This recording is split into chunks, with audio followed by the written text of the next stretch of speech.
زیاتر لە ساڵێک دەبێت لەلایەن شارەوانی سۆرانەوە ئەم شوێنە بۆ کارکردنی میوەفرۆش و دۆلارفرۆشەکان دیاریکراوە.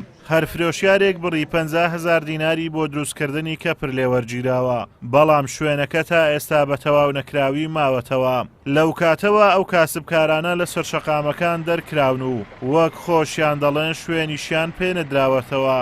ئەوان داواکارن شارەوانی چارەسەری ئەو گرفتەیان بکات و شوێنیان پێ بدات، چونکە بژێوی ژیانیان لەسەر ئەو کەسابەتەیە.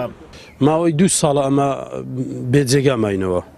یعنی ماوەی 2 ساڵە جیان لەمە تێکدایە تا ئێستا هیچ بەدیلەکیان نەدایتەمە. فەرموو ئاسن و شتیان لێرە چەقاندیە.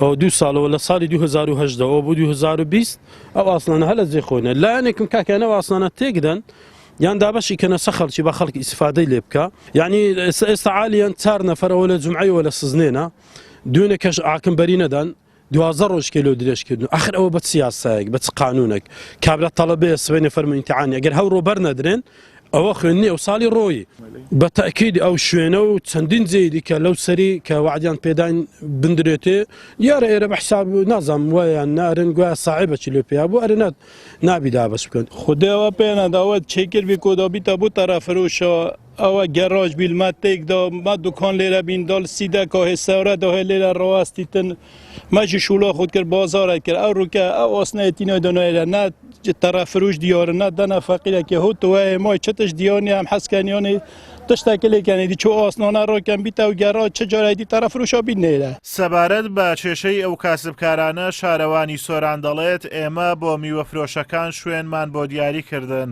بەڵام خۆیان ئامادە نەبوون کار لەو شوێنە بکەن. سەبارەت بە دۆلارفرۆشی سەرشەقامەکانیش دەڵێت کاری ئەوان پێچەوانەی یاسایە. ڕەسیف شوێنی هاتوچۆی هاوڵاتیانە، نابێت بربەست لەسەر ڕێگای هاوڵاتیان دروست بێت.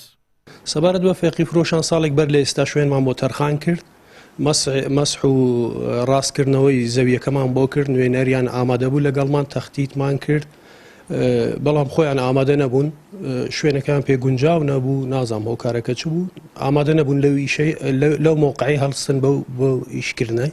بەڵام سەبارەت بە دۆلار فرۆشان ڕەسیف یاسای شارەوانی ڕێنادا، چون ڕەسیف بۆ هاموشۆی هاوڵاتیانە نابێ بربەست هەبێ لە سەر ڕێگای هاموشۆی هاوڵاتیان، بۆیە بە هیچ شێوەیەک ئێمە ڕێنادەین ئەوان لەسەر ڕەسیف بەکاربێنن بۆ بە مەبەستی فرۆشتنی دولار و یا هەر ئیشێکی دی.